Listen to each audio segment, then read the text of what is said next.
Creatine. Creatine is one of the most well-researched and effective natural performance-enhancing supplements. Probably one of the most well-researched, science-backed supplements. Creatine is the most researched sports supplement ever. तो अगर आप भी seriously muscle build करना चाहते हैं और अपनी strength improve करना चाहते हैं, अपने बेंच प्रेस, डेडलिफ्ट, स्क्वाट में पीआर सेट करना चाहते हैं, उनमें प्लेट्स ऐड करना चाहते हैं,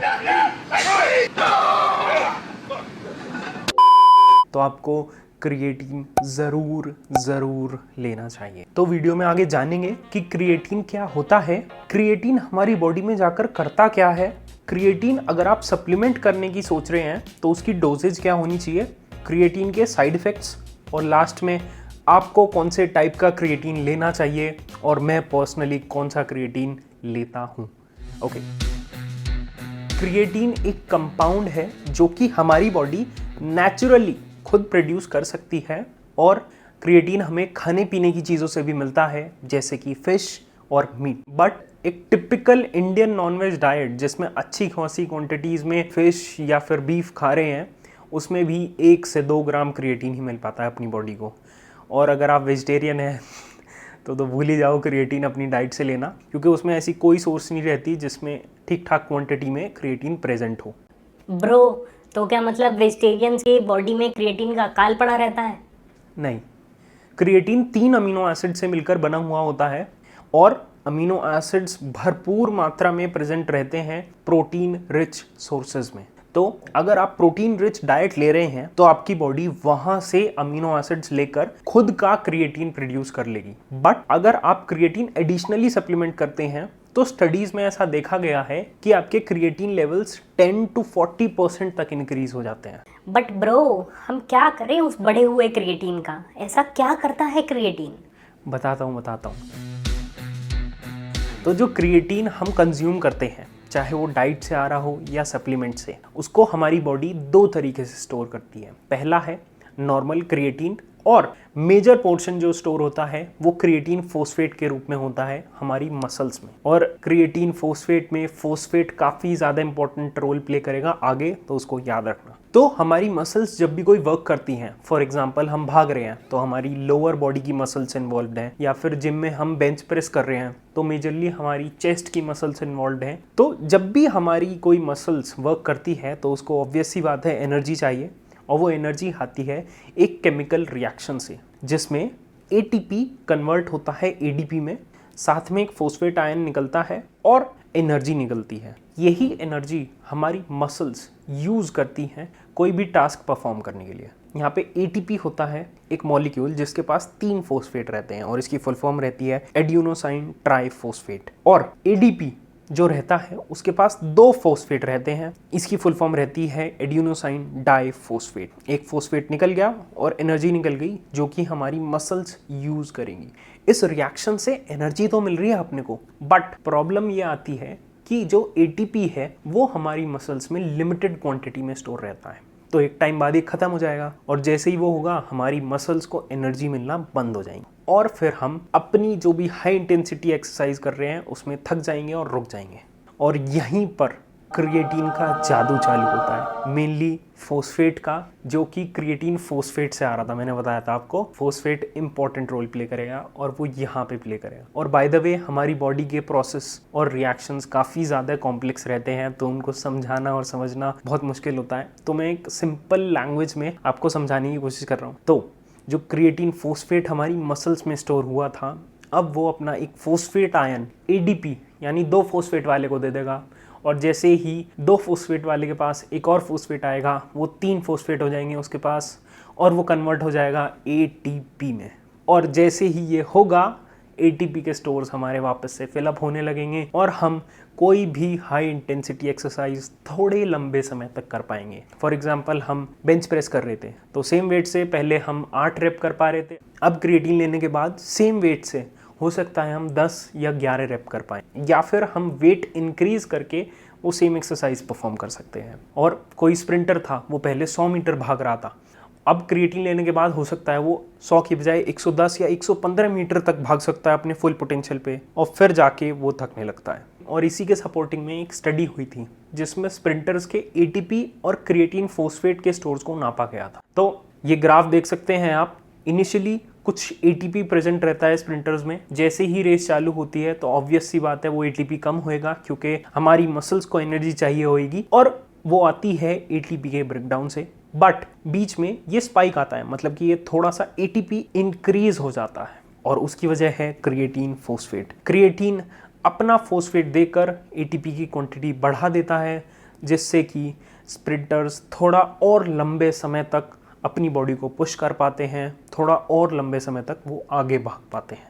बट ब्रो, उससे मसल मास कैसे इंक्रीज होगा? Creatine directly muscle mass increase नहीं करता है, बट वो हेल्प करता है परफॉर्मेंस इंप्रूव करने में, जिसका रिजल्ट ये रहता है कि हम सेम वेट से या तो ज़्यादा रेप्स लगा सकते हैं या फिर हम वेट इंक्रीज करके वो सेम एक्सरसाइज परफॉर्म कर सकते हैं। और इनका रिजल्ट क्या रहता है कि हमारी मसल्स पे ज़्यादा टेंशन आएगी और जितनी ज़्यादा हमारी मसल्स पे टेंशन आएंगी उतना ही ज़्यादा हमारी मसल्स ग्रो करेंगी। और ऑन द साइड नोट, क्योंकि हम अपना वेट इंक्रीज कर पा रहे हैं किसी लिफ्ट पर, तो हमारी स्ट्रेंथ भी इंप्रूव हो रही है।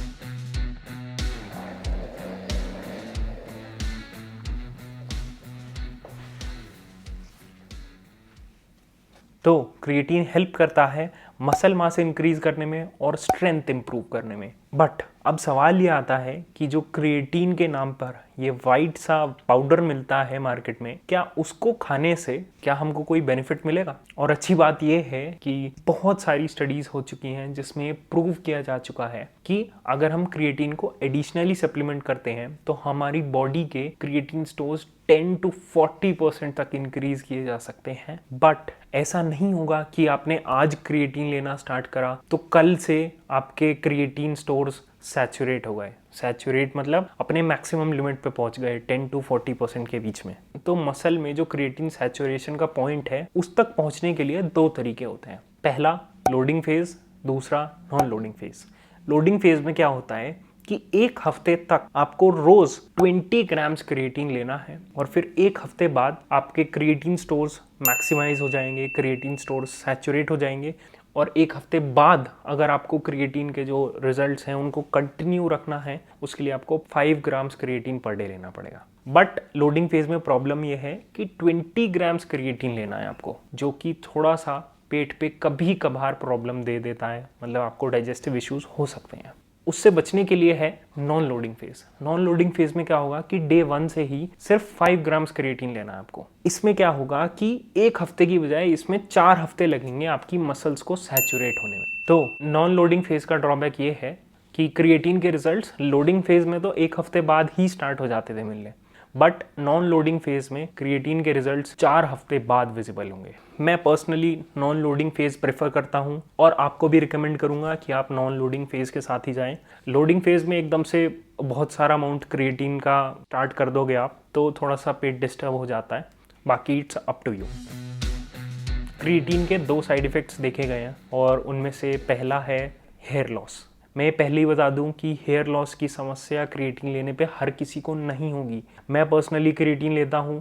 क्रिएटिन लेने से पहले भी मेरे को थोड़ा थोड़ा हेयर लॉस होता था और क्रिएटिन लेने के बाद भी मेरे को थोड़ा थोड़ा हेयर लॉस हो रहा है। तो मतलब इफेक्टिवली देखा जाए तो मेरे को क्रिएटिन से कोई हेयर लॉस रिलेटेड प्रॉब्लम नहीं हुई है और जनरली लोगों को नहीं होती है, किसी किसी को हो सकती है। बट अगर आपको ऐसा लग रहा है कि आपको क्रिएटिन लेने से हेयर फॉल की प्रॉब्लम हो रही है तो आप क्या कर सकते हैं कि 5 ग्राम्स क्रिएटिन से डोज जो है उसको कम करके 3 ग्राम्स पर डे ले सकते हैं। हो सकता है उससे थोड़ा सा हेल्प मिले। और अगर जब भी हेयर फॉल आपका कंटिन्यू रहता है तो इट्स अप टू यू, थोड़ा बहुत हेयर फॉल चलेगा या फिर नहीं। और जो सेकंड साइड इफेक्ट लोग कहते हैं वो है वेट गेन, बट मेरे हिसाब से ये कोई साइड इफेक्ट है ही नहीं और मैं बताता हूँ क्यों। क्योंकि एक्चुअली में जो वेट गेन हुआ है वो हुआ है वाटर की वजह से, और जो वाटर क्रिएटिन की वजह से हमारी बॉडी में स्टोर होता है वो हमारी मसल्स में स्टोर होता है। और जब वाटर हमारी मसल्स में स्टोर होगा तो हमारी मसल्स फुलर दिखने लगेंगी, फुली दिखने लगेंगी। तो एक बात बताइए,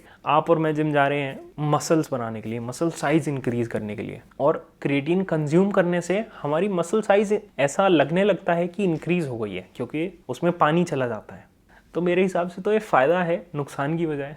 देखा जाए तो मतलब एक ही साइड इफ़ेक्ट है मेन इसका, और वो है हेयर लॉस। बट किसी किसी को ही होता है वो, और आप ट्राई करके देख सकते हैं क्योंकि काफ़ी ज़्यादा बेनिफिट्स हैं इसके in comparison to the side effects.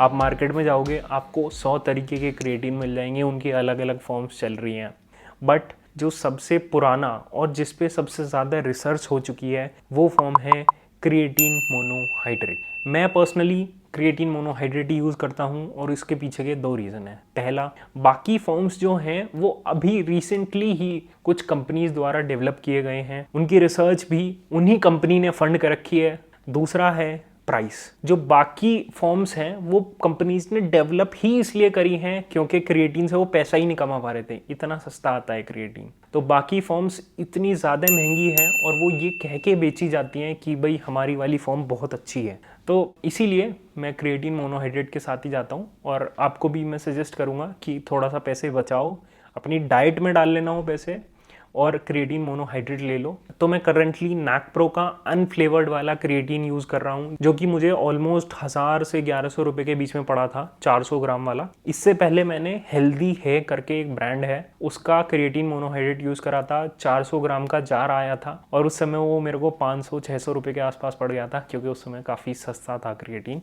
तो ऐसी और इन्फॉर्मेटिव वीडियोस के लिए मैंने एक प्लेलिस्ट बना रखी है, ये वाली, इसको आप चेकआउट कर सकते हैं अगर आपको basics of nutrition and body building के बारे में जानना है। अगर वीडियो अच्छी लगी हो तो प्लीज़ लाइक कर देना, अभी तक देख रहे हो तो सब्सक्राइब भी कर ही देना, और अगर कोई सवाल जवाब हो तो कमेंट सेक्शन हमेशा खुला है, तो वहाँ पे बात करते हैं। Okay, bye.